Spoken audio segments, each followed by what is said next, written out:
Taram, ada yang tahu apa ini? Ini adalah buah siwalan, buah khas dari kota Tuban, Provinsi Jawa Timur. Biasanya buah siwalan itu dijual di pinggir jalan bersama dengan minuman legen, ya, minuman legen ya. Kalau sudah dikupas, buah siwalan itu punya daleman yang seperti ini. Nah, ini kalau sudah dikupas ya. Warnanya putih, rasanya kenyal, tawar, dan segar. Nah, biasanya penduduk Tuban itu membuat olahan dari buah siwalan itu menjadi minuman dawet. Ya, pada kesempatan hari ini kita akan mencoba untuk membuat suatu produk yang memanfaatkan buah siwalan sebagai sebelum salah kita satu mulai masak, ada baiknya kita bahas dulu mengenai sistem koloid pada agar-agar. Apa yang dimaksud dengan sistem koloid? Sistem koloid adalah suatu sistem dua fase yang terdiri dari fase terdispersi dan fase pendispersi yang bersifat stabil atau tersebar merata satu sama lain. Pada sistem koloid, fase terdispersi memiliki ukuran partikel 10 sampai dengan 10.000 angstrom.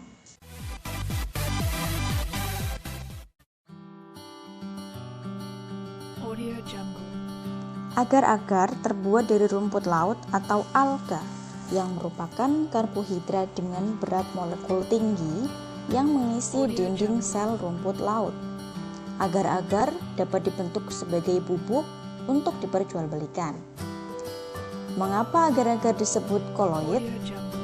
Karena dalam proses pembuatannya terbentuk struktur gel. Campuran agar-agar dan bahan-bahan lain ini ketika dipanaskan dalam air, maka molekul agar-agar dan air akan bergerak bebas. Kemudian saat didinginkan, molekul-molekul agar-agar merapat satu sama lain, memadat dan membentuk kisi-kisi yang mengurung molekul air, sehingga terbentuklah sistem koloid padat cair. Pada sistem koloid ini, fase terdispersinya adalah zat cair, sedangkan fase pendispersinya adalah medium padat atau molekul agar-agar. Agar-agar adalah kebalikan dari sol hidrofilik yang berasal dari ekstrak rumput laut.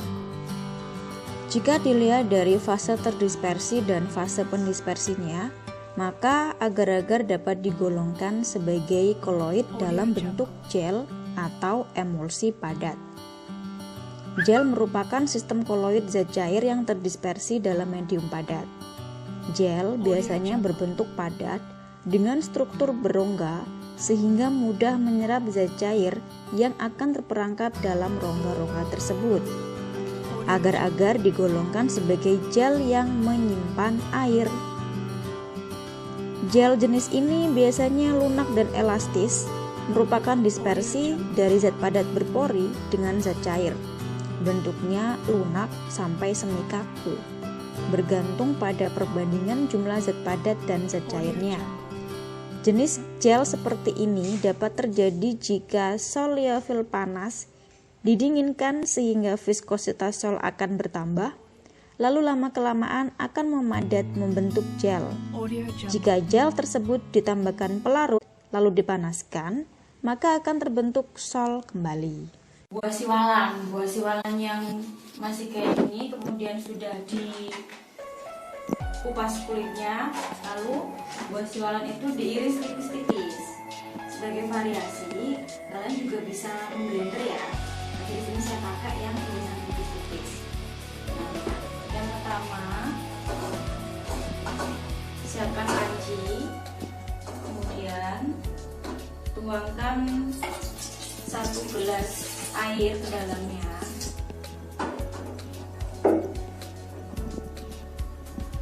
Kemudian nyalakan kompor.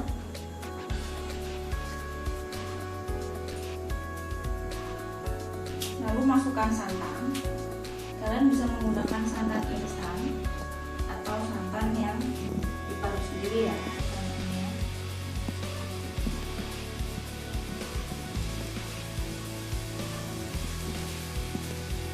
Saya akan mengecilkan apinya biar dia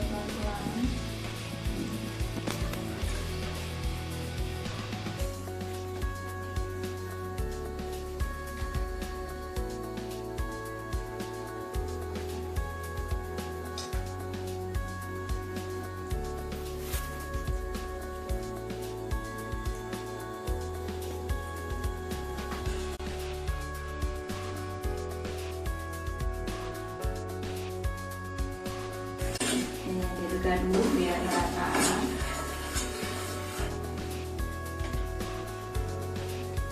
Saya menggunakan 2 santan biar rasanya semakin gurih.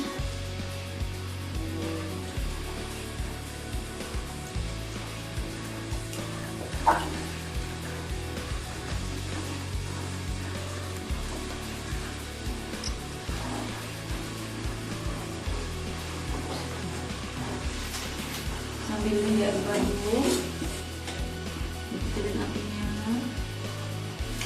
Terus kita masukkan agar-agar, saya pilih agar-agar yang berwarna merah ya.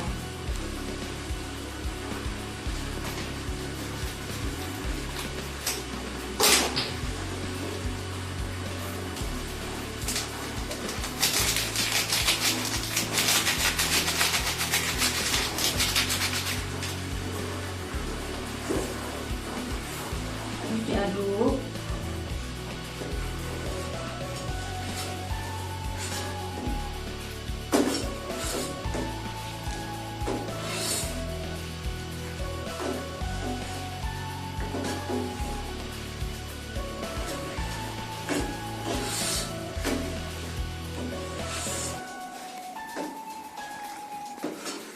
Kita masukkan, di sini ada 7 sendok gula pasir ya. Masukin.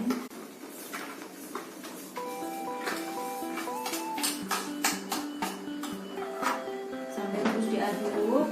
Lalu kita masukkan buah siwalan yang sudah diiris-iris. Pastikan supaya apinya tidak terlalu besar supaya matangnya sempurna ya. Ini buah siwalan kita masukkan. Kita masukkan pakai sendok ya.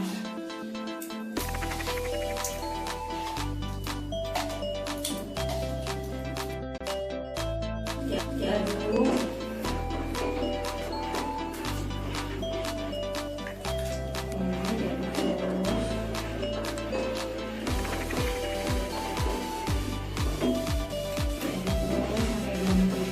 Dan nanti pas dia sudah mau mendidih, kita tambahkan 2 sendok susu kental manis. Kental manisnya.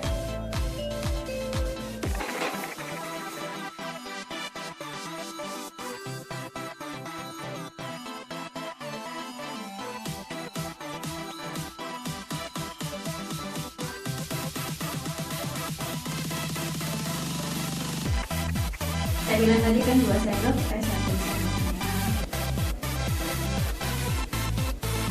Udah nggak terlalu.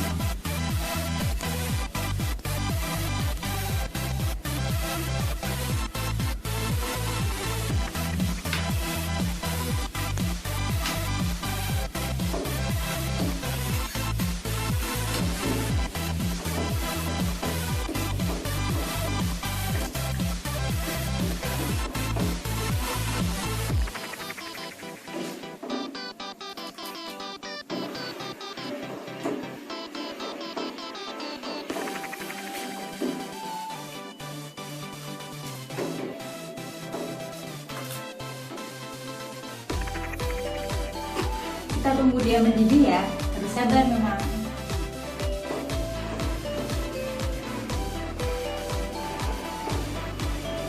Sebaiknya kita menggunakan api yang kecil supaya siwalannya bisa ikut matang secara sempurna.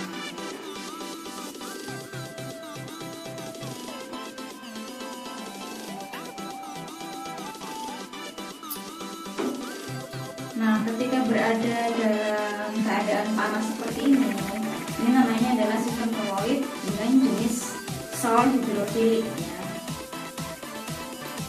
Dan nanti kalau sudah didinginkan, bentuknya akan berubah menjadi gel. Jadi sol hidrofilik dengan gel itu sifatnya reversible atau bisa berubah bentuk. Tergantung fase terdispersi dan medium terdispersinya, apakah zat padat atau zat cair yang lebih banyak. Kita masih menunggu, apinya masih kecil saja, mau coba memang.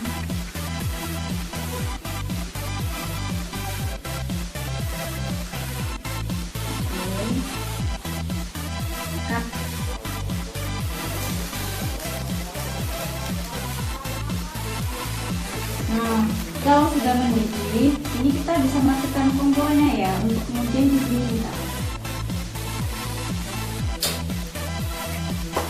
Ya, ke dalam cetakan.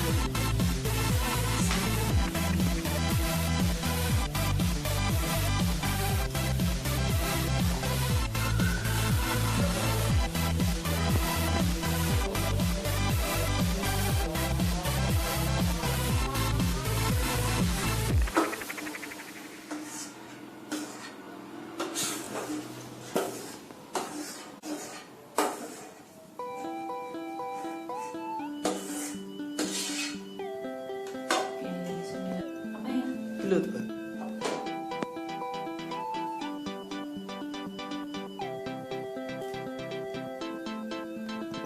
Sudah selesai, sekarang kita tinggal menunggu agar si walannya menjadi dingin.